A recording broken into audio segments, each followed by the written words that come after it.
Hi everyone, Sane Man here. This video is brought to you by a donation from MGTOW Finance, and here's what he has to say. Evening Sandman, I was hoping that you could discuss a topic that may benefit from your extensive knowledge about MGTOW philosophy. As with many men, I've digested the red pill and learned through experience and close observation of the opposite sex what the opposite sex has to offer the modern professional male in Britain.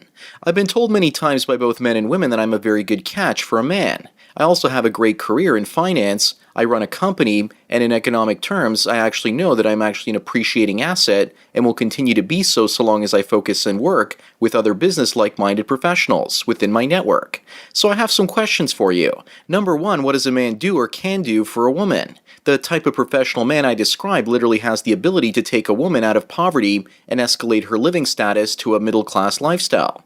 To me, this illustrates how kind, loving, and caring a man is with regards to being willing to share his success and earnings with a woman he loves. However, society and most women will still question how committed the man is, yet he actually has done an act which is pretty much actually heroic. Think about it. Giving a woman a lifestyle that she could only have dreamed about is an act of pure love. I have come to the conclusion that the men I describe in this topic are the real catch. Professional men have a lot to offer a modern woman. Financially successful men have the ability to improve a woman's social and economic status, hence being the real prize. But we never really hear this in the media or from our loved ones. So my other question to you is this. So with all that a man can offer, what exactly are modern women offering besides emotional baggage and stress? I look forward to hearing your view on this particular topic. In kind regards. Well, MGTOW Finance, thanks for your donation as well as your topic request. So you're a well-to-do man financially that apparently knows how to value what we men have to offer women financially. I also agree with you that it is heroic for a man to basically choose to risk all of his resources to elevate the lifestyle of a woman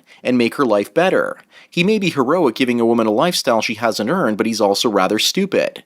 Far too often he's spoiling her and she doesn't appreciate what she's being given.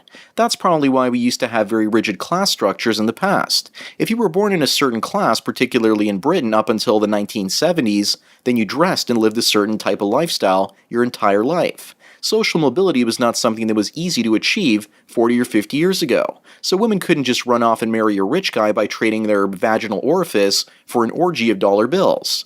You make mention how men share what we've earned and how courageous we are, but you make no mention of women doing the same thing. If hardworking men are willing to sacrifice things, then wouldn't it make sense for hardworking women to be willing to do the same?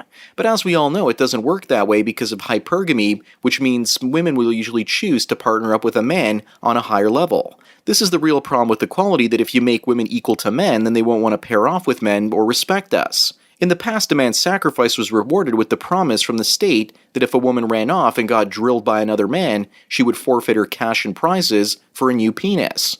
The men were protected, and if men started cheating and broke their wedding vows, the women got to keep the home, the children, and got some of his income to basically help support them. That was actually true equality, and we had that up until the 1960s. There was nothing heroic back then about being a man with regards to being a provider and protector. Your mind was at ease knowing that your wife was less likely to go out and get a ball-sucking disease, and if she did, you basically kept what you worked for. I honestly don't think that men understand how heroic they are in today's society getting married without the protection from the state, but instead the state working against them. There's nothing more heroic about being kept in the dark about the power that women have in our society and being led to the slaughterhouse without even realizing it. I believe that once men swallow the red pill, we realize consciously how crazy the system is, and thus we choose to no longer be heroic. That's when women in Mangina shame us to take a risk, but it's too late because we understand that it's just not worth it anymore. The more we use technology to empower ourselves as men, the less men will take the stupid risk. But that's okay because women are actually working and they don't need us anymore for financial stability. They don't need a man to worry about retirement for the both of them because they can pretty much spend their salaries on purses and shoes. They don't need a man because they're independent women with their own vibrators living in dildo nation.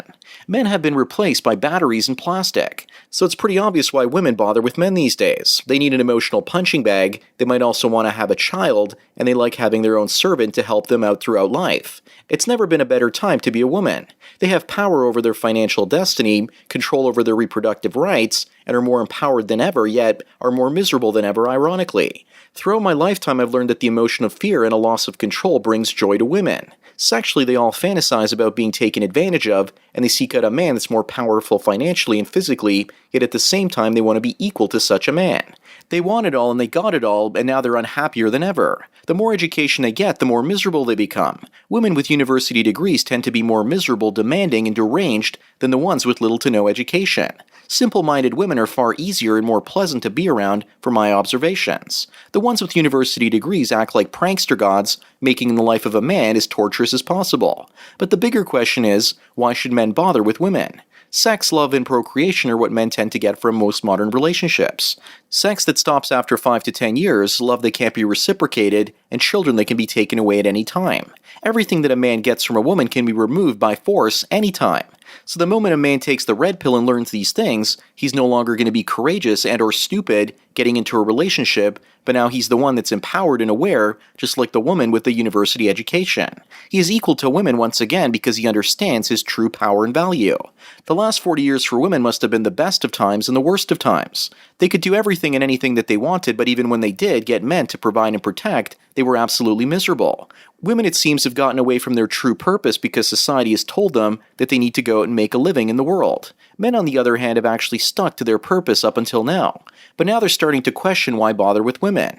Men are awakening on their own, and thanks to the manosphere, we're also unconsciously learning about women for the first time.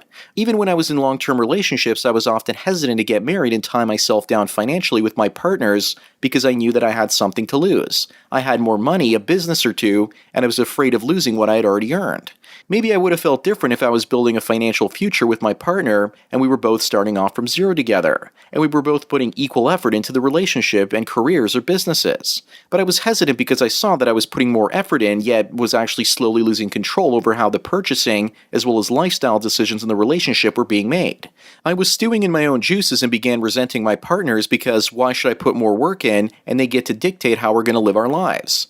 What we would do in our free time and who we would spend our time with was all pretty much controlled. Where we would live and what our goals in life were as well. Why would I actually take on way more responsibility but only have a tiny bit of authority? Relationships often start with the woman wanting you to take charge and be a man and prove that you can lead her. And then once she's basically done seeing you do that, eventually she takes power back from you. Most guys don't mind because they're in love and they're stupid. But even at the age of 25, I knew something was wrong and I couldn't put it into words. Why would my partner, after benefiting greatly from all the choices I had made up until the last 3 or 4 years in that relationship, suddenly change into a different person and demand certain things from me without taking my feelings into consideration? I realized that there's no point in bothering with a woman that only cares about herself. I can't explain to you how it feels to be with someone for 5 years and then someone else for 10 years, and you love them, but eventually you learn they don't love you the same way or not at all. And when you suspect that and when it finally sinks in, it destroys a man. At least if someone told me that when I was a teenager, I would have understood what the hell was going on. And that it's all about her and I don't actually matter. The media and our loved ones will never admit that we're the prize because they see themselves as the prize and life is all about them. That's the dirty little secret that no one wants to talk about. Why bother with women? I'll tell you why. Recently I had what was most likely a kidney stone attack and I needed to pass it. So what did I do? I went to the emergency room and was literally howling in pain until they gave me a morphine injection, which is basically a narcotic to take the edge off. And I felt kind of weird and euphoric. Men bother with women because they ease the pain of life. After having sex, the brain releases endorphins to make you feel euphoric. It reduces your pain just like a drug, so that's why men bother with women because they get a chemical stimulation from love, sex, and children. All of that makes a man happier temporarily, but in the long run, all of those things can destroy him. Sperm is also an antidepressant for women. The reason women are probably more depressed than ever has something to do with condoms, men pulling out, and vasectomies. Because whenever a woman doesn't get the sperm inside of her, she gets depressed. Studies have also found that women that break up with a man but didn't actually use condoms and were filled with good creamy sperm goodness would experience the rebound effect in the relationship and would be more likely to take the man back or go back to him because of the withdrawal effects of not getting their daily dose of John Hancock. I put a link down below to an article that talks about what makes sex the most powerful drug in the world. It talks about 12 different things that improve with regards to your physical and mental health when you're actually having sex. Everything from heart health to skin quality. There's even talk that frequent orgasms, roughly 100 a year or more, increase a person's lifespan by about 3 to 8 years. And it's not just sex that does this. Choking the chicken makes you harder and actually helps work the pelvic floor muscles and prevent erectile dysfunction. It helps you last longer during sex as well as helping to prevent prostate cancer by keeping the fluids flowing. I know that none of this is completely relevant when it comes to why men should bother with women. But nature wants us to bother with women, it's just that when we do, women often get the government to bother us back after the fact. We do what comes naturally and we get punished for it. So now we're learning to be unnatural, and eventually, when enough of us have actually stopped producing and reproducing, the Western world and women are actually going to have a serious problem on their hands. Because the best way to stop our corrupt governments is to make sure they have nothing left to loot, because at this point many women have left men with nothing left to lose. As we pull back, women will become increasingly emotionally unhappy, while men will increasingly become mentally competent. With the drug of women to cloud your judgment, you become less potent. Finally, here's a picture I want to share with everyone of Canada's next Prime Minister in 2 years, Kevin O'Leary. And look what he has to say about women, and I'm sure you'll enjoy the quote. Again, his wife is probably not like all the other women out there, but I guess she's less bad than the others. Anyways, that's all I've got to say for today. Thanks again, MGTOW Finance, for your donation as well as your topic. Don't forget to smash the like button and check out the MGTOW mystery link. As for everyone else out there,